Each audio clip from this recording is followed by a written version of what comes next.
Hi guys, Nerdy Perkins here in the flesh to do a review of One Piece chapter 1052. We're getting up there.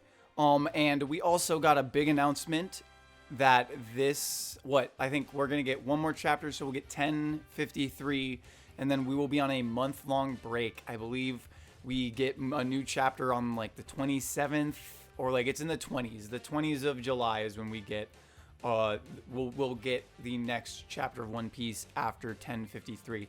But let's talk 1052, and then we'll talk more about the break after that. So we'll start out with the five elders talking.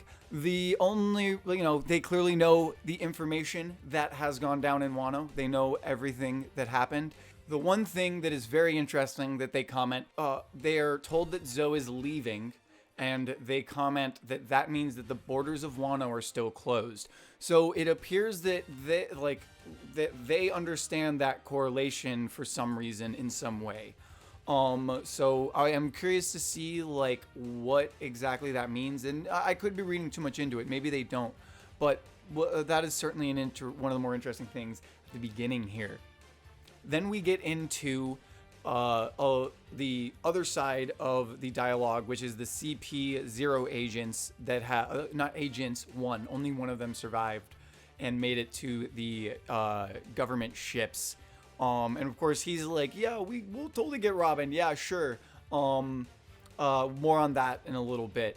But we have a mystery person tuning into the radio. So it'll be very interesting to see exactly who that is. I don't really have a guess. You can throw out the obvious ones, like a Blackbeard's crew in some way, or, at this point, I wouldn't be what it'll be. Whoever Odo is trying to introduce to kind of trigger the next arc to go. If that makes any kind of sense. I could even see revolutionary armies, but the only reason I don't lean anywhere towards them is because I feel like they would not be like, hey CP0, I'm coming right now. So I was originally thinking that, but changed my mind. And then we get a brief scene between Hawkins and X-Drake, Diaz Drake, and we find out that the man with the 1% chance to live was indeed Hawkins himself. It's a little ambiguous what happens here. I'm reading it that he has died. I could be wrong. He could just be passed out, and this could be the one scenario where he survives. But if I'm kind of reading how Oda's playing this right, the way his dialogue goes, it makes me think that if he had swallowed his pride and turned against Kaido with the rest of them at some point during this, there's probably a specific chance you can point to, but I think it's very likely that he is that was the one chance that he had to survive. But Hawkins ended up being a truly tragic figure. He is someone who could see the future and see the situation in which he would have been able to survive, but his pride would not let him do it. Which is just like I said, fantastic storytelling by Oda. I like that as we, the next few pages, we see that the word and the tales of the various red scabbards have spread across the land, and they will likely form into legends in the future of Wano, which is really cool. I like to see that kind of little world building, or not world building, but lore building from Oda. We cut to Ringo, where the graveyard is, and we see that Kinemon and Kawamatsu are speaking about building another shrine for Odin, and for all of them to eventually lay in rest. This is where we get the shoe drop that the allies did indeed have casualties on their side. We learn that Izo and Ashura passed away in the fighting. Ashura, I was sure, had died. It seemed very narratively appropriate that he dies in that explosion to save the rest of the scabbards and allow them to continue the fight for the latter half of the raid. And then Izo, it hurts to have him gone, but I think it's one of the more powerful ones. You had Izo, who was able to go out, live a happy life among the Whitebeard pirates for the 20 years, and he has now sacrificed himself to allow his sister Kiku to survive and now live a happy life and a fulfilling life as well, which is just so very beautiful. And that's one thing I did want to talk about. I never like I see lots of people. I've seen a lot of people online hate think they're like Kiku should have died, Kinemon should have died. I really hope that with Izo and Ashura confirmed as passing away in the raid, that we can kind of take a step back and kind of look at what Oda was trying to do, as a narrative whole, because I don't think it made much sense for Kiku to die, and I think Izu, like I said, I think the Izo, I'm sorry if I'm pronouncing it incorrectly, I apologize. His passing is definitely, I think, way more impactful and meaningful, because I think even his last lines are like, "Please just survive, Kiku." So once again, I never got why people thought she should have died. Personally, one of my favorites. I'm glad that she survived, and her losing an arm, she's permanently scarred from the battle. There's still sacrifice there. That's the word I was looking for, sacrifice. So I don't think she needed to die as well. And then there's also Kinemon, where when it comes to him, I think now that we've gotten past everything, I think we can kind of take a step back and kind of look at why Oda did his kind of fake out death the way he did. One of the running themes with Kinemon for a long, since before we even met him, is that he's been extremely lucky. He has the luck of the devil on his side, it seems, because when I say before we met him, he literally he was the reason that the characters got drawn to Punk Hazard in the first place. I'm pretty sure in the message that is sent out to the Straw Hats, the enemies or whoever is talking about samurai, and that's one of the things that really piques their interest and sends them to Punk Hazard in the first place. So Kinemon's luck has truly been what has kept them going for so long. And in this case, he was, his luck helped him survive. But on a narrative end, it was, I keep banging this, so sorry about if there's extra noise. I'm still getting used to recording and everything, first time doing it. But we see that Kinemon, or we see that witnessing what Momo believed to be Kinemon's death is the trigger and the what later motivates Momo once he escapes and gets back down to the ground to then age himself up to become that grown-up Kaido. That would not have happened if he did not witness what was the last vestiges of parental protection being stripped from him, which then makes him want makes him feel the need to then age himself up and become stronger, because I'm pretty sure once he gets down there, as far as he knows, Kinemon is as we thought once that chapter ended, Kinemon is dead. So as far as he knows, and that I don't think we would have gotten the same situation and him aging himself up if he had not believed that Kinemon is dead, if that makes sense. I think it's really masterful work on Oda's part, personally.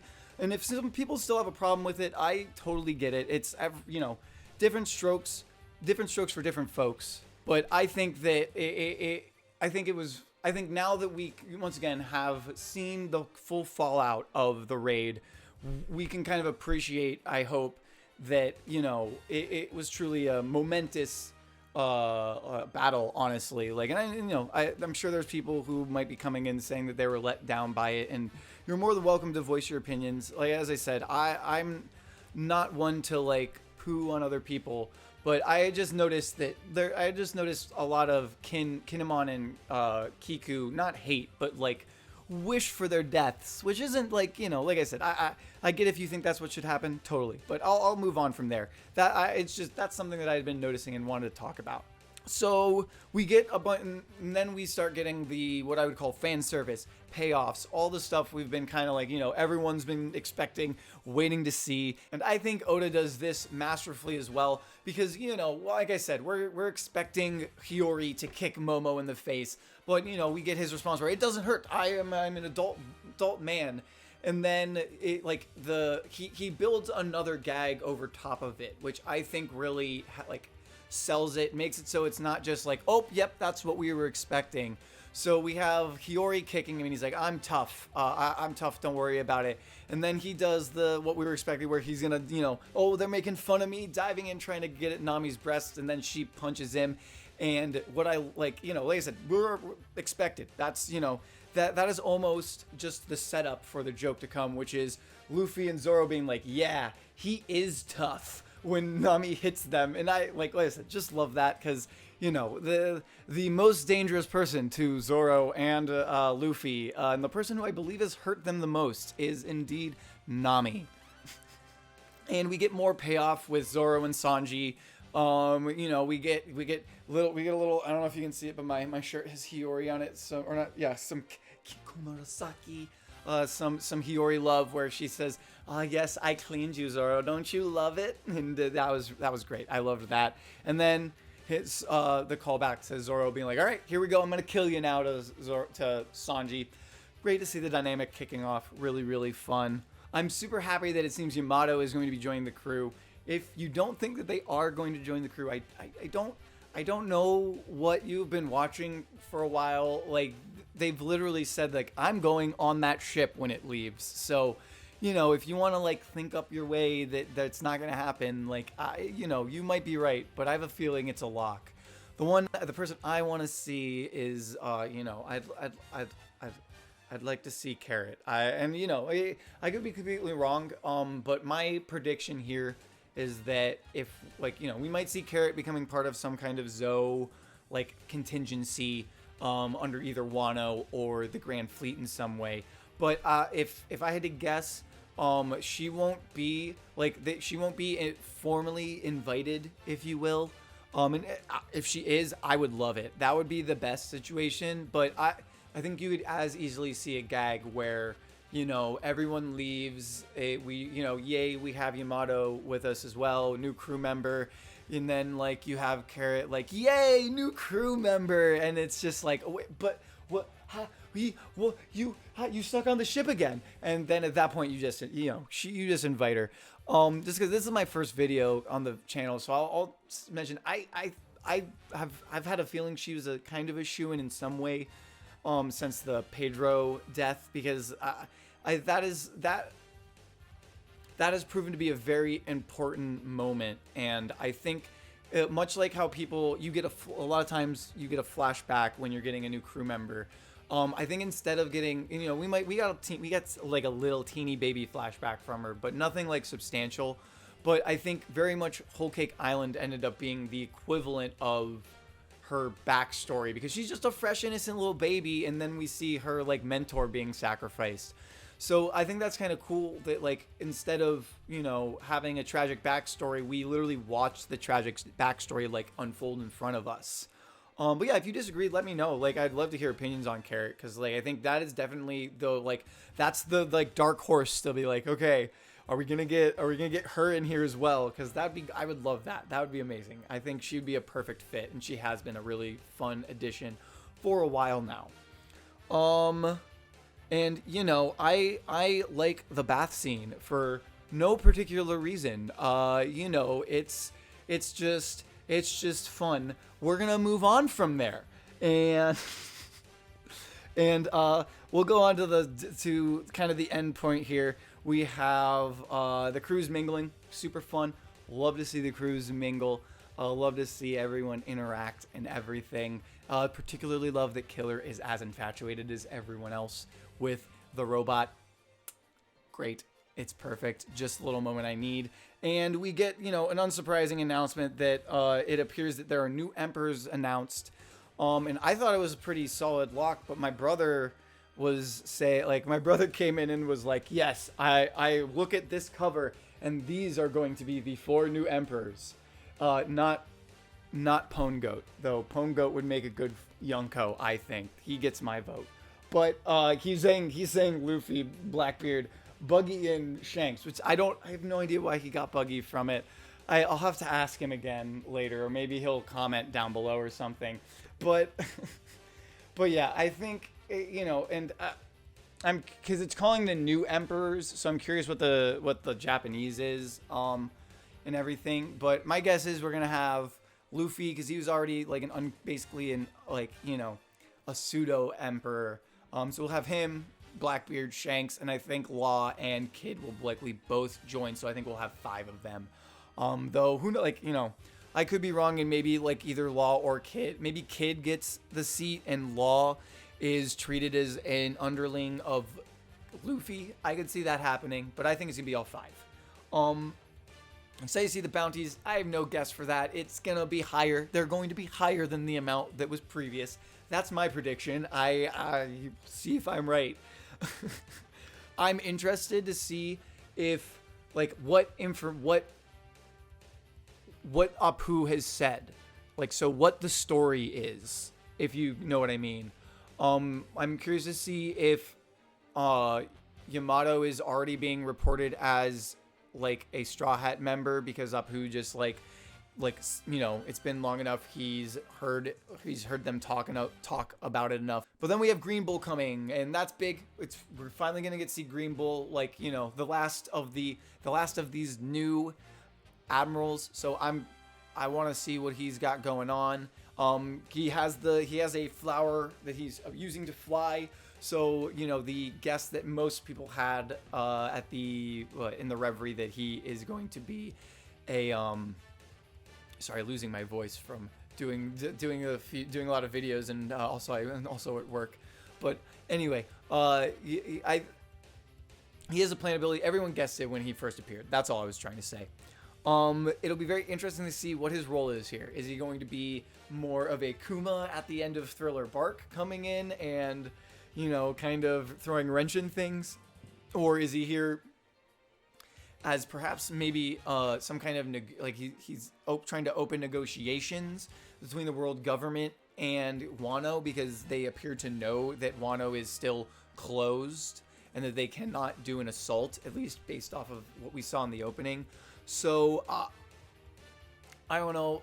Like I said, I would, if I had to put a guess out there, my guess would be he will be less of an antagonistic force than like an Akainu or a Kizaru. I think he'll be more in the spectrum of an Aokiji and a Fujitora, but that's just a guess. We literally know nothing about him. If I were I'm trying to think back to the Reverios just off the top of my head, and I can't he seems a little nonchalant and a little goofy, which I like. So I don't know. We'll have to see. I'm excited to see him in hopefully the next chapter. But I think we'll get the party in 1053, and I think we'll get left off with some kind of cliffhanger for the month break. I think that'd be I think that's a good way of doing it this time, since it's not like we're doing the time skip or anything like that. I think we're likely going to just pick back up the next time around with them getting close to departing, or as I said, resolving whatever kind of cliffhanger they have going on. But I would not be surprised if we have something similar to a little bit of a post Wano arc, similar to post Enies Lobby. Just give a little breathing room, because I think a lot of people think that we're just everything's wrapped up at the break, but I think it's just I think they likely planned everything out so that this break, they planned out when this break would be, I'm pretty sure, and so Oda could get it exactly where he wanted it. So like I said, I could be wrong. We could just be, he very next chapter we could be stepping onto the ship and leaving. But I have a feeling there's going to be more to Wano, and he's going to cap it off with the party, give us that, and then probably have a little bit more fallout to kind of deal with once we get back from the break. Which is the other thing I'll talk about really quick here. I'm really glad to hear that Oda's getting that break. It's the first time we've had it since the time skip. So I think we'll probably see some status quo change in some way. And I think a lot of people are a little panicked that Oda's going to be rushing to the end in some way. And I think the way that you can the way I'm reading what he said in his message to us, is that he is using the time in this month to look over his plans from here to the end of the series, and I think he is likely going to be trying to look at where he look at the whatever arcs he has, because I assume there's going to be at least I assume there'll be a few arcs in there, and making sure that they're not as long as like a Wano or a Whole Cake or a Dressrosa, because that's like I think he likely has, like I said, multiple arcs planned out, but I also think he wants. I think he's ready to get close. I think he's probably about ready to be done with everything. So I don't think he wants to get stuck in another arc for 3 years like we just did. So that is what I'm guessing based off of what he said. As I said, I could be completely wrong off everything I've said here. Like I said, let me know what you think. If you disagree, if you agree with me. Like I said, I'm glad we're doing the break. It's gonna be fun. It sounds like he is likely going to see the live action set during it. Like I said, I've seen different translations of his message. I've seen translations where he says he's going, and then that the plans were that the trip is canceled in general. And then I've seen that he was planning a trip in the past, like previously, but got canceled due to COVID, and now is using this opportunity to go there. As I said, if someone is like, has translated themselves, or thinks they know what's being said, that's fine. I've just been reading different things, and I hope he is able to go see the live action set, because that is something I think would be I would feel very sad for him personally, like if he wasn't able to, because he puts his heart and soul into this manga every single week for us. And he's been doing it for over 20 years, 25 years. I think this is the 25th anniversary. So, he deserves to kind of, go and see his baby being put into live action. I'm sure it's a dream of his. So I'm excited to hear that. I hope he has a good break. I hope you enjoyed this video, guys. It's probably pretty long, but I had just a lot of thoughts. I wanted to talk about it. Like I said, I'd love to hear your thoughts down below. Leave a like if you like what I'm doing. Subscribe. I want to keep posting, weekly reviews. Obviously, we're gonna, I only have one more until we're on a month break, but I'm gonna be trying to cover lots of the One Piece trading card game in that break time. Because right at the beginning of the month, we're gonna be getting the decks for the full deck list for these starter decks. So I'm going to be diving more into that, talking more about the One Piece trading card game. So if you're interested in that, definitely subscribe, because that's going to be one of the main kind of features that I'm going to be doing. But that's all I have. I'm literally my voice is about to die. So anyway, I love you guys. I will see you guys later. Bye-bye.